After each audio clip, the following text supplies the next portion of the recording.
2026 সালে যেন দম ফেলার সুযোগ নেই টাইগারদের। প্রথমে টি-20 বিশ্বকাপ, এরপর টানা সিরিজ। বিসিবির ঘোষিত ক্যালেন্ডার অনুযায়ী বিশ্বকাপের পর ঘরের মাঠে 5 শক্তিশালী দলের বিপক্ষে খেলবে বাংলাদেশ, যেখানে প্রতিপক্ষ হিসেবে থাকবে পাকিস্তান, নিউজিল্যান্ড, অস্ট্রেলিয়া, ভারত ও ওয়েস্ট ইন্ডিজ। টেস্ট, ওয়ানডে কিংবা টি-20 সব মিলিয়ে পুরো বছরই ব্যস্ত সময় পার করবে টাইগাররা।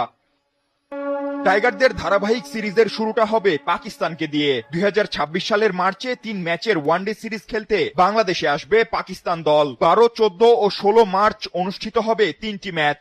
এরপর এপ্রিল, মেতে হবে নিউজিল্যান্ড সিরিজ।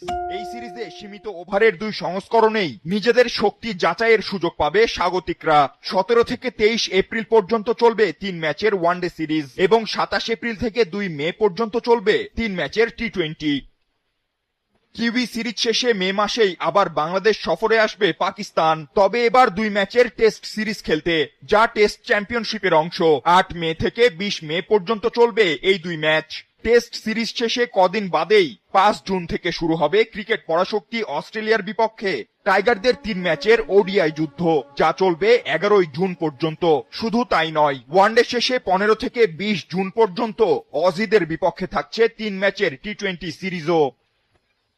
অস্ট্রেলিয়া যুদ্ধ শেষে আগস্ট সেপ্টেম্বরে তো টাইগারদের জন্য থাকছে আরো বড় চ্যালেঞ্জ, ভারতের বিপক্ষে হাই ভোল্টেজ সিরিজ। ভারত এই সফরে 3 ওয়ানডে ও 3 টি-20 ম্যাচ খেলবে। 1 থেকে 6 সেপ্টেম্বর পর্যন্ত চলবে ওয়ানডে এবং 9 থেকে 13 সেপ্টেম্বর পর্যন্ত হবে টি-20 সিরিজ। এছাড়া বছরের শেষ ভাগে অক্টোবর, নভেম্বরে ওয়েস্ট ইন্ডিজের বিপক্ষে 2 ম্যাচের টেস্ট সিরিজ খেলবে টাইগাররা, যা অনুষ্ঠিত হবে 28 অক্টোবর থেকে 9 নভেম্বর পর্যন্ত।